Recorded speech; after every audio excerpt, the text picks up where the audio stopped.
Greenland और Denmark में प्रदर्शन होने लग रहे हैं। ग्रीनलैंड बिकाऊ नहीं के नारे लग रहे हैं। कहा जा रहा है कि ऐसा प्रदर्शन ग्रीनलैंड और डेनमार्क में कभी नहीं हुआ। आप देखिए कितनी ठंड है भाई, उस ठंड में लोग निकल गए हैं बाहर प्रदर्शन करने के लिए। अगर ट्रंप और यूरोप के बीच ऐसे ही टकराव चलता रहा, अगर ट्रंप ऐसे ही टैरिफ की धमकियां देते रहे, तो ट्रंप और यूरोप के बीच घमासान बढ़ जाएगा और इसका फायदा भारत को हो सकता है। इस टकराव की वजह से व्यापार को लेकर भारत और यूरोप करीब आ सकते हैं। भारत और यूरोपीय यूनियन के बीच फ्री ट्रेड एग्रीमेंट को लेकर लंबे समय से बातचीत चल रही है और अब वो और तेजी से आगे बढ़ सकती है। इससे भारत के फार्मा, टेक्सटाइल, रत्न और आभूषण, स्टील, ऑटोमोबाइल, सोलर उपकरण और लेदर जैसे क्षेत्रों में तेजी आ सकती है। पिछले साल जुलाई में भारत और ब्रिटेन के बीच फ्री ट्रेड डील हो चुकी है, यानी भारत के लिए आपदा में अवसर वाली स्थिति है और इसीलिए भारत देखिए अपना चुपचाप कैलकुलेटेड जो है अपना काम कर रहा है। अमेरिका इससे भी लड़ रहा है, उससे भी लड़ो तुम सबसे, हमको क्या है। जिस से लड़ोगे अल्टीमेटली भारत इतना बड़ा बाजार है कि उनको हमारे पास आना ही पड़ेगा। हम दुनिया की सबसे तेजी से भागती अर्थव्यवस्था है, लोगों को हमारे पास आना ही पड़ेगा और भारत के लिए इसमें नए बाजार खुलेंगे। यूरोप को भी भारत जैसी तेजी से बढ़ती अर्थव्यवस्था का साथ मिल रहा है। ट्रंप से टकराव के बीच कैसे यूरोप और भारत करीब आ रहे हैं, उसे आप इस बात से भी समझिए कि आज ही यूरोपीय देश पोलैंड के विदेश मंत्री भारत आए।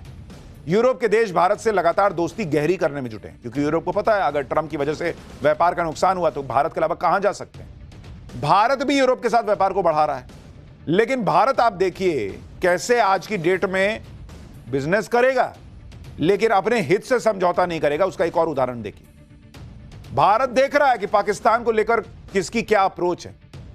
भाई भारत ने आज पोलैंड के विदेश मंत्री की क्लास लगा दी, क्योंकि पोलैंड के नेता पाकिस्तान में जाकर कश्मीर पर बयानबाजी कर रहे थे। इसी को लेकर आज मीटिंग में विदेश मंत्री एस जयशंकर ने साफ साफ पोलैंड को बोल दिया कि हेलो, ये सब नहीं चलेगा कि भारत से दोस्ती और पाकिस्तान के लिए सॉफ्ट कॉर्नर। भारत की सख्ती के तुरंत बाद ही सीमा पार आतंकवाद को लेकर पोलैंड के सुर बदल गए। सुनिए मीटिंग में क्या हुआ। Poland should display zero tolerance for terrorism and not help fuel the terrorist infrastructure in our neighborhood. Once again, a warm welcome. I completely agree with you on the need to counter transnational, trans-border terrorism. Poland, as you may have heard, has been a victim of both arsons and attempted state terrorism. I also completely agree with you on the unfairness of selective targeting by tariffs, and we in Europe know something about that also. Boss ये नया भारत है, देख रहे हैं सामने सामने बैठा के विदेश मंत्री एस जयशंकर ने सुना दिया कि ये सब नहीं चलेगा कि बगल में जाके आतंक को मदद करो, और उसके बाद नेक्स्ट लाइन में बोल दिया कि एक बार फिर से वेलकम है। मतलब दे भी दिए, कह भी दिए, अब बाकी तुम कर रहे हो जो कर रहे हैं, करेंगे, बातचीत तो करते ही रहेंगे। तो नरेंद्र मोदी इस वक्त दुनिया भर की चुनौतियों के बीच भारत को आगे ले जा रहे हैं, लेकिन नरेंद्र मोदी के लिए चुनौतियां सिर्फ देश के बाहर थोड़ी हैं, देश के अंदर भी है भाई। अगला चैप्टर देखिए, पीएम मोदी के संसदीय क्षेत्र वाराणसी में बुलडोजर एक्शन का सच क्या है। मणिकर्णिका घाट पर कौन झूठ फैला रहा है। हिंदुत्व का परचम लहराते मोदी पर एआई वाले फर्जी वीडियो से हमला, राहुल और अखिलेश की टीम पर एक्शन हो गया है क्या। नरेंद्र मोदी के खिलाफ किसने माहौल बना दिया और योगी आदित्यनाथ ने क्या जवाब दिया, अब इसका चैप्टर देखिए। नरेंद्र मोदी की सनातन के प्रति जो कमिटमेंट है उसको लेके कोई सवाल थोड़ी है, वो तो बेजोड़ है, उसमें कोई डाउट नहीं कर सकता कोई। आज हमारे जो बड़े बड़े सनातन के केंद्र, उनका जो कायाकल्प हुआ वो नरेंद्र मोदी ने किया ना बॉस, पिछले 11 साल में। पिछले कुछ दिनों से वाराणसी के मणिकर्णिका घाट को लेकर बवाल मचा हुआ, उसमें नरेंद्र मोदी को अपनी राजनीति में घेरने वाले एक्टिव हो गए। मोदी के हिंदुत्व पर सीधा अटैक होने लगा। जैसे आप देखिए कि वाराणसी में मणिकर्णिका घाट को लेकर एआई वाली फर्जी वीडियो से हमला शुरू हुआ। मणिकर्णिका घाट पर इस बवाल की शुरुआत सोशल मीडिया पर वायरल कुछ तस्वीरों से की गई, जिसमें ऐतिहासिक मूर्तियों और कलाकृतियों पर बुलडोजर चलाए जाने का आरोप लगा। लेकिन मणिकर्णिका घाट को लेकर इस तरह के आरोप जब हदें पार करने लगे तो यूपी के मुख्यमंत्री योगी आदित्यनाथ ने मोर्चा संभाला। उन्होंने मणिकर्णिका घाट को लेकर वायरल किए जा रहे वीडियोज और तस्वीरों को आर्टिफिशियल इंटेलिजेंस यानी एआई से बना हुआ बताया और सनातन के खिलाफ इस तरह की साजिश करने वालों के खिलाफ एक्शन शुरू कर दिया। अब इसके बाद सवाल उठने लगे कि क्या वाराणसी में मणिकर्णिका घाट के नाम पर झूठ फैलाया जा रहा है, क्या ये सारा बवाल वाराणसी के दाल मंडी इलाके में हो रहे बुलडोजर एक्शन को रोकने के लिए हो रहा है ताकि सरकार प्रेशर में आ जाए? क्या ये सारी प्लानिंग पीएम मोदी को उनके संसदीय क्षेत्र में घेरने के लिए की जा रही है? आज पाठशाला में पीएम मोदी के संसदीय क्षेत्र वाराणसी में बुलडोजर एक्शन का सच क्या है आपको दिखाएं। साथ ही मणिकर्णिका घाट पर कौन झूठ फैला रहा है, राहुल और अखिलेश की टीम पर क्या एक्शन होने की बातें हो रही हैं, योगी क्या कह रहे हैं, क्या मोदी वाकई में वो कर रहे हैं जिसका आरोप लग रहा है, सब बताऊंगा। लेकिन पहले एक झलक देखिए।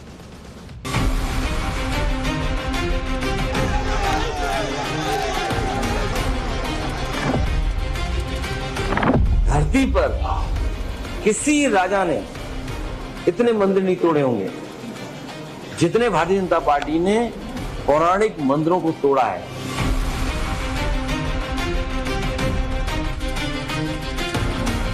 प्रथम दृष्टया इसमें ये पाया जा रहा है कि जो एफआईआर हैं वो एकदम सही है। तस्वीरें एआई जनरेटेड थी। माफ कीजिएगा, ये एआई नहीं है, ये बेहयाई।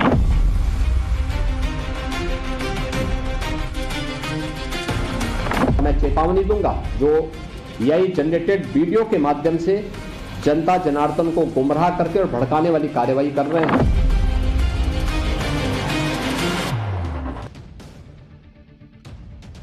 मणिकर्णिका घाट को लेकर जो बवाल चल रहा है उसमें सीएम योगी ने साफ कह दिया कि यह काशी को बदनाम करने की कोशिश है। एआई के जरिए वीडियो बनाकर फैलाए जा रहे हैं, क्योंकि पीएम मोदी ने हमेशा यह बात की है कि काशी की प्राचीन विरासत को संरक्षित करते हुए ही काशी को दुनिया में नए रूप में पेश किया जाएगा। लेकिन मणिकर्णिका घाट को लेकर यह बातें कही गई कि वहां पर मूर्तियां तोड़ी गई, मंदिर तोड़े गए, इंडी वालों ने अपनी राजनीति शुरू कर दी। मणिकर्णिका घाट को लेकर हो रहे इस बवाल की सच्चाई जानने के लिए टाइम्स नाउ नवभारत की टीम वाराणसी के मणिकर्णिका घाट पहुंची। वहां पर रिनोवेशन के नाम पर हो रही तोड़फोड़ पर हैरान करने वाले सच का पता चला। सोशल मीडिया पर विपक्ष के कुछ नेताओं ने और कुछ लोगों ने कुंभा महादेव के टूटे मंदिर का वीडियो शेयर किया। मंदिर के दाईं तरफ मलबे का ढेर दिखाया गया। मंदिर के बाहर विराजमान नंदी के मूर्ति के टूटे पत्थरों से घिरे दिखाने का भी उनको भी टूटे हुए पत्थरों से घिरा हुआ दिखाया गया और मंदिर के अंदर अंधेरा दिखाया गया। हमारी पड़ताल में ये दावे गलत साबित हुए। कुंभा महादेव का मंदिर पूरी तरह सही सलामत मिला। मंदिर में पहले की तरह पूजा हो रही है। नंदी भी मंदिर के बाहर पहले की तरह विराजमान है। कुंभा महादेव मंदिर पर ग्राउंड जीरो से हमारे सहयोगी की यह रिपोर्ट देखिए। और हम आपको दिखाने की कोशिश कर रहे हैं कि ये मंदिर जो है वो पूरी तरीके से सुरक्षित है। चाहे आप ये मंदिर का ये गर्भगृह देख सकते हैं या फिर जो ये पिलर है जो नागर शैली में इसको बनाया गया है, ये सब कुछ सुरक्षित है। जबकि सोशल मीडिया पर क्या जो तस्वीरें हैं वो क्या हैं वो भी हम आपको दिखाने की कोशिश करें तो आप ये तस्वीरें देखिए कि जिसमें ये साफ तौर पर यह दिखाया गया है कि जो मंदिर का एक जो सिरा है वो बिल्कुल ध्वस्त हो चुका है, यानी उसको तोड़ दिया गया है। सामने अगर हम आपको दिखाएं तो ये नंदी है वो पूरी तरीके से विराजमान है और इनके ऊपर बाकायदे माला भी चढ़ा हुआ है।